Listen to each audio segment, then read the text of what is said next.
Dans cette capsule, aujourd'hui, nous allons travailler sur les réactions chimiques. Commençons par un bref rappel de ce que vous avez vu en seconde. Ici, nous avons une équation de réaction chimique qui dit que si je prends 2 atomes de carbone, que j'ajoute une molécule de dioxygène, eh bien les atomes vont se réorganiser pour former 2 molécules de monoxyde de carbone. Cette équation est équilibrée, j'ai autant d'atomes de carbone à droite et à gauche et autant d'atomes d'oxygène à droite et à gauche. L'objectif en première est d'être capable, à partir d'une certaine quantité d'atomes de carbone ici et de molécules de dioxygène, d'être capable de prévoir, suivant l'équation de la réaction chimique, d'être capable de prévoir combien est-ce que l'on peut former de monoxyde de carbone et éventuellement est-ce qu'il va rester des atomes de carbone ou des molécules de dioxygène. Nous allons commencer par utiliser les petits dessins pour essayer de comprendre. Donc si je prends l'équation, si je prends 2 carbones et une molécule de dioxygène, je peux faire la réaction chimique. Il va alors se former 2 molécules de monoxyde de carbone. Bien sûr, ceux-là disparaissent, je les ai déjà utilisés. Il me reste alors encore 2 carbones, une molécule de dioxygène. Je peux donc les utiliser pour refaire 2 molécules de monoxyde de carbone. Ils disparaissent. Donc avec mes quantités initiales qui étaient 4 atomes de carbone et 2 molécules de dioxygène, j'ai réussi à former ici 4 molécules de monoxyde de carbone.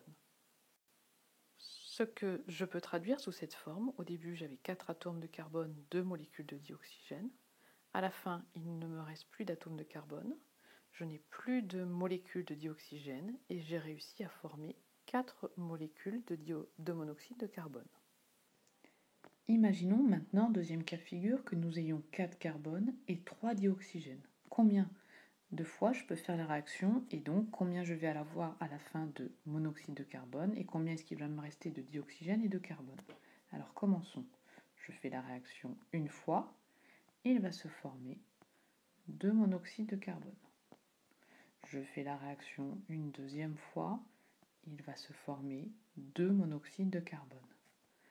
Et bien ensuite, ce dioxygène, je ne peux plus le faire réagir avec de carbone, j'ai plus de carbone. Donc à la fin, il va rester. Donc dans l'état final, maintenant, je vais avoir ici 4 molécules de monoxyde de carbone. Je n'ai plus d'atomes de carbone, mais il me reste une molécule de dioxygène. Ce que nous allons traduire ici, état initial 4 carbone, 3 molécules de dioxygène. À la fin, il me reste 0 carbone. Il me reste une molécule de dioxygène et j'ai réussi à former 4 molécules de monoxyde de carbone. Combien de fois ai-je fait la réaction? Eh bien, je l'ai faite 2 fois. Alors, essayons maintenant de retrouver ce résultat à partir des quantités dans l'état initial, c'est-à-dire sans dessiner les petites molécules. Le raisonnement est le suivant, je vais essayer de déterminer par le calcul combien de fois maximum je peux faire l'équation de la réaction avec chacun des réactifs. Donc pour le carbone, au début j'en ai 4. À chaque fois que je fais la réaction, j'en utilise 2 carbones. Donc au maximum avec le carbone, je pourrais la faire 2 fois. Pour le dioxygène, j'en ai 3 au départ. À chaque fois que je fais l'équation de la réaction, j'en utilise qu'un. Je n'ai pas de coefficient stoichiométrique ici. Donc au maximum avec le dioxygène, je peux faire 3 fois la réaction. Donc bien sûr, je vais choisir le plus petit des deux. Et je vais noter le nombre de fois maximum que je peux faire la réaction. Je vais le noter X max. C'est ce qu'on appellera l'avancement. L'avancement maximum de la réaction. Je peux faire 2 fois cette équation de réaction avec mes quantités au départ. Maintenant, il faut que je détermine le nombre de réactifs et de produits dans l'état final. Le carbone. Au début, j'en avais 4. C'est marqué ici. À chaque fois que je fais mon équation de réaction, j'en utilise 2. C'est marqué là. Et je fais ma réaction 2 fois. X max. Donc 4 moins 4, 0. À la fin, j'en ai 0. Le dioxygène, j'en ai 3 au départ. C'est marqué ici.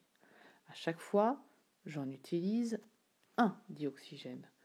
Et je fais mon équation de réaction, je la fais 2 fois. 3 moins 2, il m'en reste donc 1 à la fin.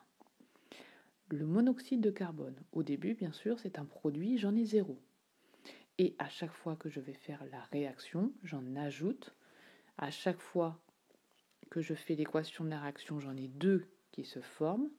Et je fais cette réaction X max, c'est-à-dire 2 fois. 2 fois 2, 4. Voilà, j'ai donc retrouvé 0 carbone à la fin, une molécule de dioxygène à la fin et 4 monoxydes de carbone à la fin.